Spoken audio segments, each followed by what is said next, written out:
kon. Assalamualaikum warahmatullahi wabarakatuh teman-teman.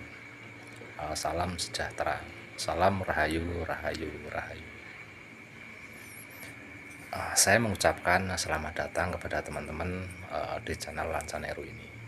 Di channel ini kita bersama-sama belajar dan menyelami cerita-cerita sejarah teman-teman.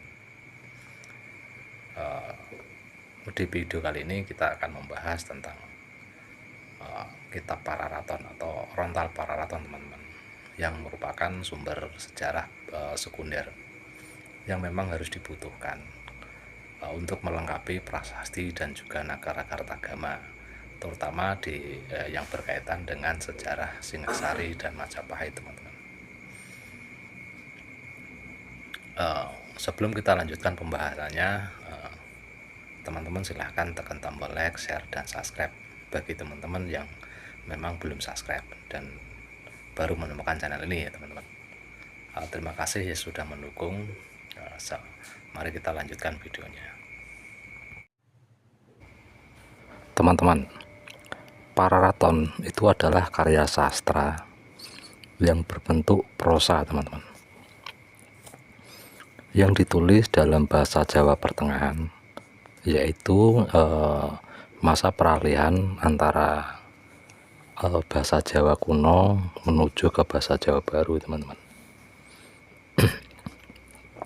Judul dari Pararaton sendiri berasal dari kata dasar ratu teman-teman, yang dalam bahasa Jawa bermakna raja atau pemimpin rakyat.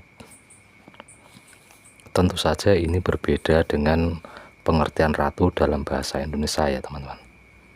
Kalau dalam bahasa Indonesia, ratu itu bermakna raja perempuan atau permaisuri ya teman-teman. Kata ratu dalam bahasa Jawa itu masih satu akar dengan kata datu dalam bahasa Melayu kuno, yang berubah menjadi datuk ketika memasuki dalam bahasa Melayu baru. Teman-teman, dari pengertian di atas, Pararaton dapat dimaknai sebagai kisah para raja, khususnya raja di dinasti Rajasa teman-teman, atau Raja Wangsa, Raja Sawangsa ya. Raja yang berkuasa di kerajaan Tumapel dan Singasari serta Majapahit ataupun Wilawatigta teman-teman. Penyebutan judul Pararaton terdapat pada bagian kolofon naskah ya teman-teman. Sedangkan judul yang tertulis di dalam bagian awal ialah Katuturunanira Ken Arok,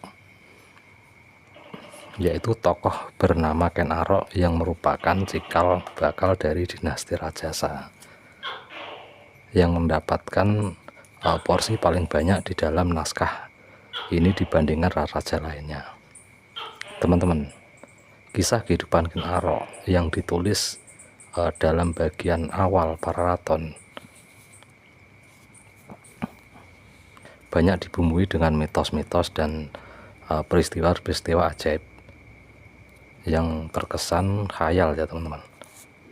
Misalnya ia dicerminkan mampu terbang menggunakan sepasang daun siwalan sebagai sayapnya, serta dari ubun-ubun Ken Arok itu mampu mengeluarkan kelelawar yang menyerbu tanaman jambu milik gurunya.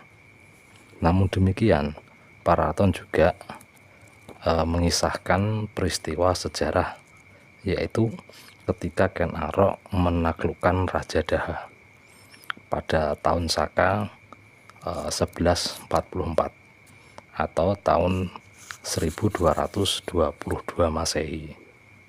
Angka tahun ini ternyata sangat cocok dengan yang tertulis di dalam naskah Nagara Kartagama.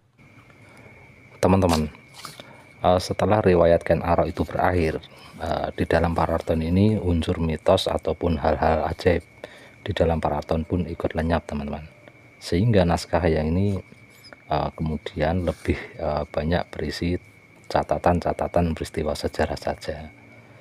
Ketika sampai pada masa kisah petualangan Raden Wijaya, yaitu pendiri kerajaan Majapahit, teman-teman, itu unsur khayal kembali muncul, meski hanya sedikit.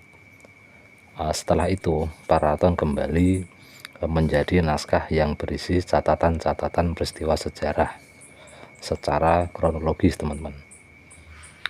Berita terakhir yang diceritakan di dalam Paraton adalah terjadinya letusan gunung pada tahun Saka 1403, teman-teman, atau 1481 Masehi, yaitu 3 tahun setelah kematian seorang raja di dalam istana Majapahit pada tahun Saka 1400 atau 1478 Masehi. Karena berisi catatan-catatan kronologis para penguasa dinasti Rajasa, teman-teman, Paraton sering juga digunakan sebagai rujukan sejarah, terutama untuk bagian-bagian yang tidak tertulis di dalam Nagara Kartagama ataupun prasasti.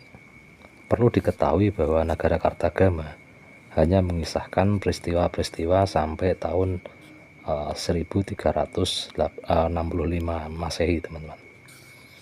Sehingga untuk mengetahui bagaimana nasib kerajaan Majapahit selanjutnya, mau tidak mau kita harus menggunakan atau mengandalkan Paraton. Memang benar, sumber sejarah primer harus lebih diutamakan, misalnya prasasti, tetapi Paraton tetap dibutuhkan untuk menyusun kepingan-kepingan prasasti tersebut menjadi sebuah gambaran utuh. Sebaiknya meskipun terbilang lengkap, teman-teman, kedudukan Paraton hanyalah sebagai sumber sekunder atau sumber pendukung, teman-teman, karena ditulis pada masa sesudah peristiwa yang dikisahkan itu berlalu. Oleh sebab itu penggunaan Paraton sebagai rujukan sejarah perlu dicocokkan terlebih dahulu dengan menggunakan sumber-sumber primernya yang sudah ditentukan, teman-teman. Teman-teman, sampai di sini dulu yang bisa saya sampaikan. Mudah-mudahan bermanfaat, teman-teman. Sampai jumpa di video yang akan datang. Wassalamualaikum warahmatullahi wabarakatuh. Salam rahayu, rahayu, rahayu.